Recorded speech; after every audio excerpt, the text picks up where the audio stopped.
Phone ചെയ്യുമ്പോൾ മറുതലക്കിൽ നിന്ന് ഒരു പുരുഷനെ സ്ത്രീ എന്ന രീതിയിൽ അഭിസംബോധന ചെയ്യുന്നത് എത്രത്തോളം അപമാനകരമായിരിക്കും അയാൾക്ക്? സ്ത്രീകളെ പോലുള്ള നേർത്ത ശബ്ദം പുരുഷന്മാരിൽ ഉണ്ടാകുന്നത് പ്രധാനമായും 2 കാരണങ്ങൾ മൂലമാണ്.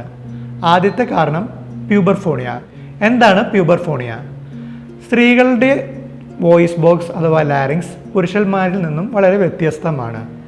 ഈ ഘടനാപരമായ മാറ്റം ഉണ്ടാകുന്നത് പുരുഷന്മാർ അവരുടെ കൗമാരപ്രായത്തിലെത്തുമ്പോഴാണ്. അതായത് അവരുടെ വോയിസ് ബോക്സ് കുറച്ചും കൂടെ വലുതാവുകയും അവരുടെ സ്വനതന്തുക്കൾ അഥവാ വോക്കൽ കോഡ്സ് കൂടുതൽ കട്ടി ആർജിക്കുകയും നീളം കൂടുകയും ഒക്കെ ചെയ്യുന്നു.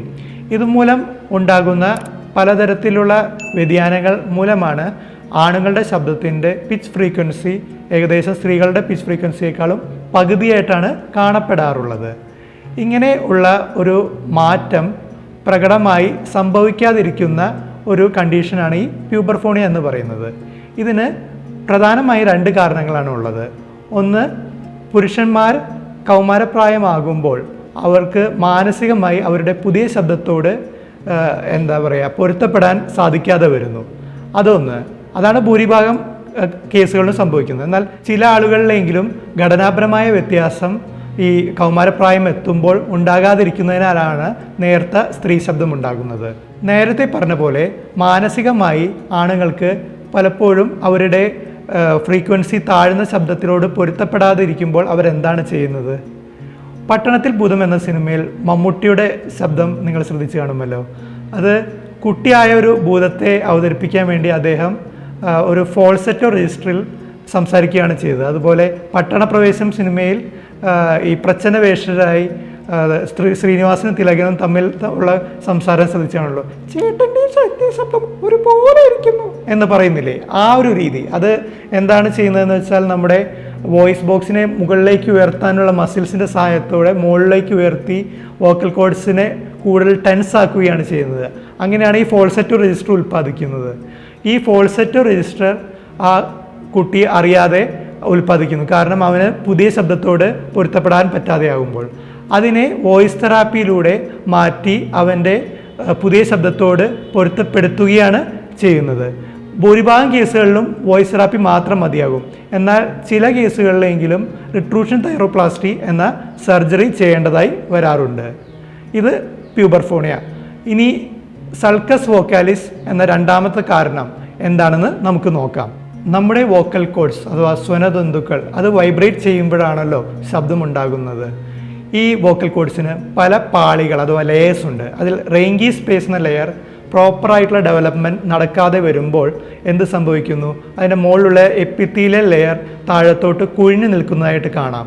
ഇതുമൂലം ചാലുകൾ പോലുള്ള വിടവുകൾ വോക്കൽ കോഡ്സിൽ രൂപാന്തരപ്പെടുന്നതായിട്ട് കാണാം. ഇങ്ങനെ വരുമ്പോൾ നമ്മുടെ വോക്കൽ കോഡ്സിൻ്റെ പിച്ച് ഫ്രീക്വൻസി കൂടുന്നതായിട്ട് കാണാറുണ്ട്. അതുമൂലമാണ് പലപ്പോഴും ഈ ശബ്ദം സ്ത്രീകളുടെ പോലെ ഉള്ള ശബ്ദത്തിലോട്ട് ആണുങ്ങൾക്ക് വരുന്നത്. എന്നാൽ ഈ വോക്കൽ കോഡ്സ് സൾക്കസ് വോക്കാലിസിൽ ഉണ്ടാകുന്നത് ശരിക്കും പറഞ്ഞാൽ ചെറുപ്പം മുതലേ ഉള്ളതാണ്. ഇതൊരു കഞ്ചിറ്റൽ കണ്ടീഷനാണ്. അത് ഈ പിച്ച് കൂടി വയ്ക്കുമെന്ന് മാത്രമല്ല, അത് മൂലം കുട്ടികൾക്ക് സംസാരിക്കുമ്പോൾ കുറച്ചും കൂടെ ആയാസം കൂടുന്നതായിട്ടും കാണാറുണ്ട്. എന്നാൽ പലപ്പോഴും കുട്ടികളുടെ പിച്ച് ഫ്രീക്വൻസി ഓൾറെഡി കൂടി നിൽക്കുന്നതുകൊണ്ട് അത് പലപ്പോഴും ശ്രദ്ധിക്കപ്പെടാതെ പോകാറുണ്ട്. എന്നാൽ ഈ കണ്ടീഷൻ ചെറുപ്പത്തിലെ തന്നെ കണ്ടുപിടിച്ച് അതിൻ്റെ ചികിത്സ ആരംഭിക്കുകയാണെങ്കിൽ നല്ല രീതിയിൽ ശബ്ദം മെച്ചപ്പെടുത്തുവാൻ സാധിക്കാറുണ്ട്. ഇത് ആൺകുട്ടികൾക്ക് മാത്രമല്ല പെൺകുട്ടികൾക്കും ഈ കണ്ടീഷൻ കാണാറുണ്ട്. എന്താണ് ഈ സൾക്കസ് വോക്കാലിസിൻ്റെ ചികിത്സ? അത് ആദ്യം തന്നെ കണ്ടെത്തുവാനായിട്ട് സ്ട്രോബോസ്കോപ്പി പോലുള്ള നൂതനമായിട്ടുള്ള മാർഗങ്ങൾ അവലംബിക്കേണ്ടതായിട്ട് വരാറുണ്ട്. ഇതിനായി ഒരു ലെറിങ്കോളജിസ്റ്റിൻ്റെ സഹായം തേടേണ്ടതായിട്ടുണ്ട്.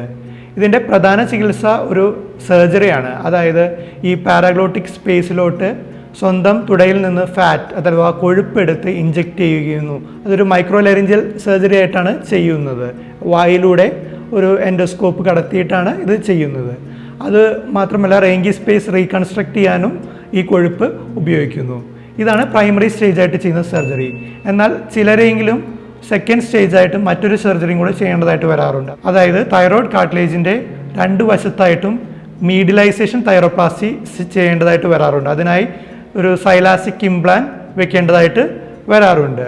ഇതാണ് രണ്ടാമത്തെ സർജറി. ഇത് മാത്രമല്ല, ഇതിന് ശേഷവും വോയിസ് തെറാപ്പിയും വേണ്ടിവരും. അതിനാൽ നീണ്ട ഒരു ചികിത്സാ രീതി തന്നെ ഇതിനു വേണ്ടി ചെയ്യേണ്ടി വരാറുണ്ട്. എന്നാൽ വോയിസിലെ ആയാസം എന്ന് പറഞ്ഞ വോയിസ് മാറുകയും ആ പിച്ച് കൂടിയ വോയിസ് മാറി നോർമലാവുകയും ഒക്കെ ഈ സൾക്കസ് വോക്കാലിസിൻ്റെ സർജറിയിലൂടെയും വോയിസ് തെറാപ്പിയിലൂടെയും ശബ്ദം വളരെയധികം മെച്ചപ്പെടുത്തുവാൻ സാധിക്കുന്നതാണ്.